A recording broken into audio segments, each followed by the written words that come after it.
Welcome to Devnath coaching centre. Devnath coaching centre का और एक न्यू वीडियो में आप लोगों का स्वागत है।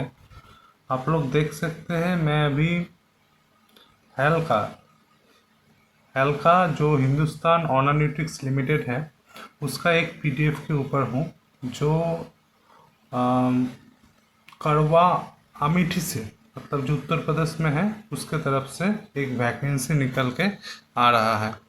ये जो वैकेंसी है वो टेन्योर बेसिक में है, लेकिन इसमें एक चीज़ है जो आप लोगों को देखना है।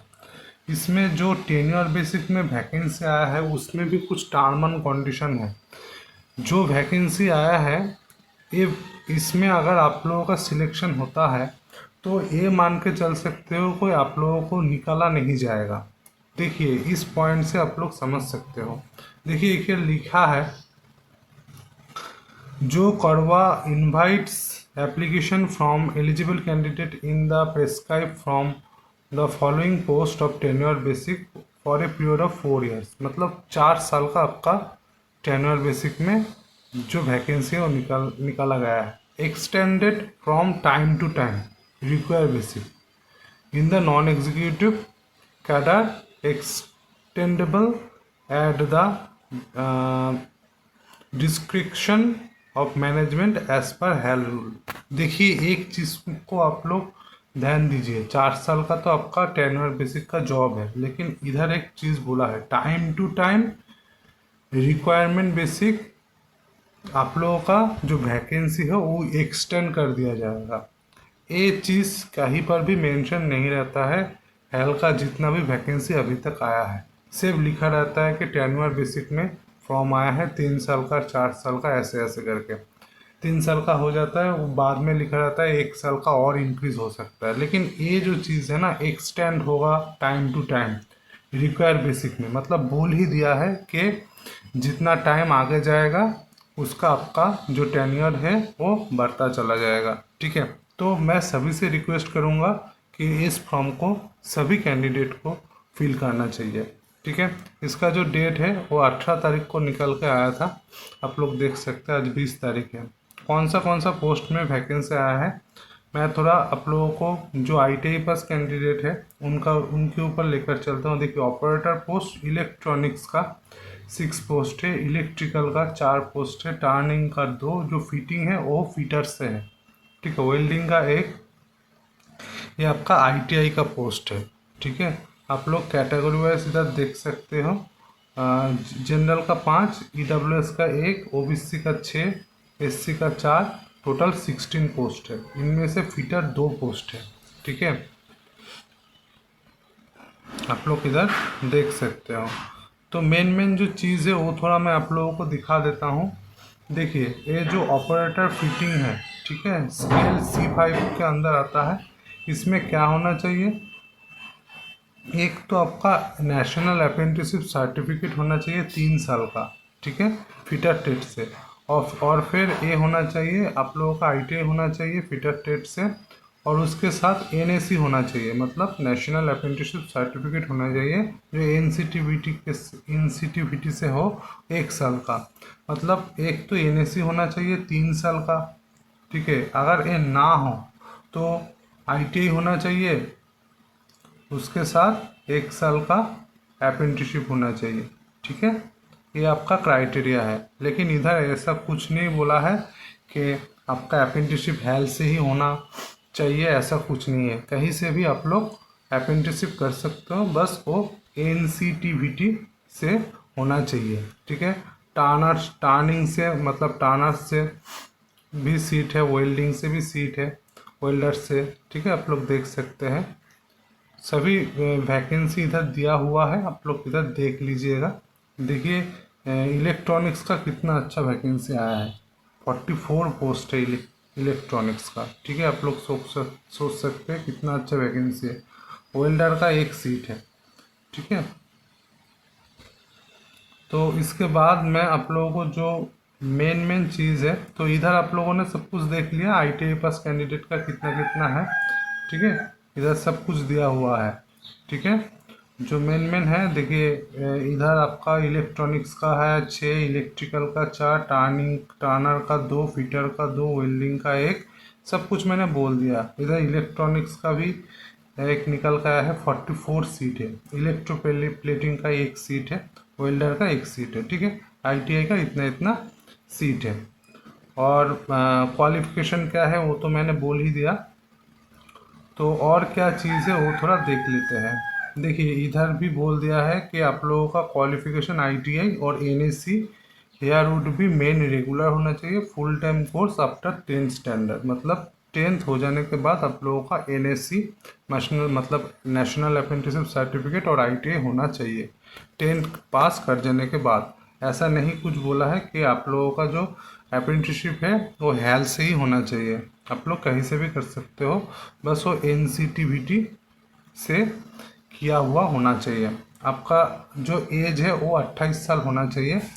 5/10/2024 तक आपका 28 साल होना चाहिए। जो जनरल कैंडिडेट है उसके लिए मैं बोल रहा हूँ, जनरल कैंडिडेट और ईडब्ल्यूएस कैंडिडेट।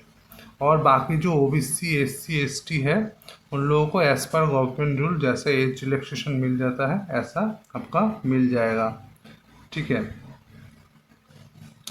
और थोड़ा देख लेते हैं। देखिए इधर आपका सैलरी स्ट्रक्चर दिया हुआ है। हेल का सैलरी स्ट्रक्चर अच्छा ही होता है, इसमें ऐसा कुछ नहीं है, सब कुछ मिलेगा आप लोगों को। बेसिक देखिए 22,000 मिलेगा आप लोगों को। उसके बाद आपका मेडिकल मिलेगा 1,500 करके, डीए मिलेगा, एचआरए मिलेगा, मतलब सब कुछ मिलेगा। नाम का ही टेन्योर बेसिक है, बाकी सब कुछ मिलेगा इसमें, ठीक है। अभी और मेन क्या चीज़ है वो थोड़ा देख लेते हैं। देखिए सिलेक्शन प्रोसेस जो है वो आपका रिटन टेस्ट होगा, ठीक है। रिटन टेस्ट आपका जो मिनिमम क्वालिफाइंग मार्क्स है रिटन टेस्ट को आप लोग देख सकते हैं। जनरल ईडब्ल्यूएस ओबीसी का 60%, एससी एसटी पीडब्ल्यूबीडी का 50% मार्क्स होना चाहिए, ठीक है। बाकी यूआर ईडब्ल्यूएस ओबीसी का 60%, ठीक है। उससे ज़्यादा का ही मेरिट बनेगा, लेकिन 60% अगर होगा फिर आपका मतलब जो फिर आपका चेक किया जाएगा, ठीक है। फिर आपका चेक किया जाएगा, मतलब कॉपी चेक किया जाएगा। 60% का नीचे अगर होगा तो आप लोगों को डिस्क्वालीफाई कर दिया जाएगा, ठीक है। तो आप लोग इधर देख सकते हो आपका जो रिटन टेस्ट होगा उसका टाइम रहेगा आपका 2 घंटा 30 मिनट, ठीक है। जो टाइम ड्यूरेशन होगा तो 2 घंटा 30 मिनट का होगा। 3 पार्ट में आपका एग्ज़ाम होगा, ठीक है। जो 3 पार्ट है एमसीक्यू में एग्ज़ाम होगा। पार्ट 1 में रहेगा 20 क्वेश्चन, 20 क्वेश्चन में जनरल अवेयरनेस होगा, मतलब जीके होगा। पार्ट 2 में आपका 40 क्वेश्चन रहेगा जो इंग्लिश और रीजनिंग में होगा, रीजनिंग होगा। और पार्ट 3 में आपका 100 नंबर का कॉन्सर्न डिसिप्लिन, मतलब आप जिस स्टेट से हो उस स्टेट से क्वेश्चन पूछा जाएगा 100 नंबर का। तो आपका पार्ट 1 में 20, पार्ट 2 में 40, मतलब 60, उसके बाद 100 नंबर का आपका टेक्निकल होगा, मतलब टोटल 160 में एग्ज़ाम होगा। उसके लिए आप लोगों को 2 घंटा 30 मिनट टाइम मिल जाएगा आपको, ठीक है। ये आपका क्राइटेरिया है, ठीक है। इसके लिए आप लोग देख सकते हैं ईच क्वेश्चन कैरीज 1 मार्क्स, मतलब सभी क्वेश्चन के लिए 1 मार्क करके रहेगा।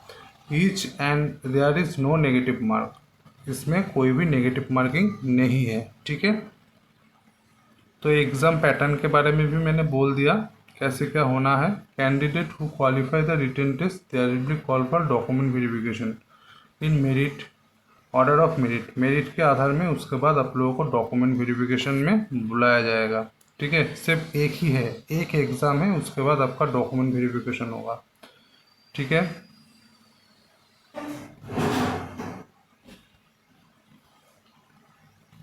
उसके बाद देखिए और क्या बोला है। और इधर बोला है एप्लीकेशन फ़ीस आप लोगों को लगेगा 200 रुपया करके, 200 रुपीज़ आप लोगों को पे करना पड़ेगा। जो नॉन रिफंडेबल होगा आप लोगों को नहीं मिलेगा।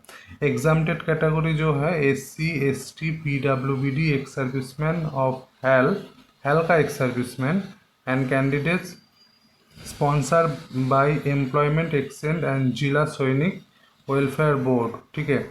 मतलब इन लोगों को कोई भी एग्ज़ाम फीस नहीं देना पड़ेगा। इन लोगों को एससी को एसटी को पीडब्ल्यूबीडी को एक सर्विसमैन जो हेल से है और जो एम्प्लॉयमेंट एक्सचेंज से आता है जिला सैनिक वेलफेयर बोर्ड से, उन लोगों को कोई भी एग्ज़ाम फीस नहीं दिया जाएगा। बाकी सभी कैंडिडेट को मतलब जनरल, ओबीसी, ईडब्ल्यूएस, इन लोगों को 200 रुपया करके पे करना पड़ेगा। आप लोगों को एसबीआई कॉलेट की मदद से आप लोगों को पे करना पड़ेगा। ठीक है, बाकी और क्या चीज़ें इम्पोर्टेंट वो थोड़ा देख लेते हैं। इसका लास्ट डेट कब है वो थोड़ा देख लेते हैं। हाँ, the last date for submission of the application, आपका जो लास्ट डेट है फॉर्म को फिल करने का वो है 5/10/2024। मतलब अभी चल रहा है आपका 20/9/2024, तो 10 और इधर 5 मतलब 15 दिन आप लोगों के पास अभी टाइम है फॉर्म को फिल करने के लिए। तो पूरा डिटेल्स में मैंने बोल दिया कौन कौन सा कैंडिडेट फॉर्म को फिल कर सकता है। ठीक है, सभी लगभग फिटर भी है, इलेक्ट्रॉनिक्स भी है, इलेक्ट्रिशियन भी है, टर्नर भी है, वेल्डर भी है। तो ये सभी कैंडिडेट फॉर्म को फिल कर सकते हैं। ठीक है, अच्छा मौका है आपके लिए। इधर बोल ही दिया है कि आप लोगों को निकाला नहीं जाएगा। इनडायरेक्टली तो ये लोग नहीं बोल पाता है, लेकिन जितना मुझे मालूम है, जितना मुझे मालूम है कि आप लोगों को निकाला नहीं जाएगा। अगर निकाला जाता तो इधर बोल देता कि 4 साल का टेन्योर बेसिक में जॉब है, उसके बाद 2 साल और इंक्रीज हो सकता है। फिर भी ये लोग नहीं निकालता है और बाद में एक्सटेंशन होता रहता है। लेकिन इधर मेंशन ही कर दिया है कि टाइम टू टाइम आपका जो है एक्सटेंड होता जाएगा टेन्योर जो है। ठीक है, बस इतना ही है। चैनल मेरा नया है, चैनल को सपोर्ट कीजिए, लाइक कीजिए, सब्सक्राइब कीजिए, दोस्तों के साथ शेयर कीजिए। मिलते हैं नेक्स्ट वीडियो में, तब तक के लिए टाटा।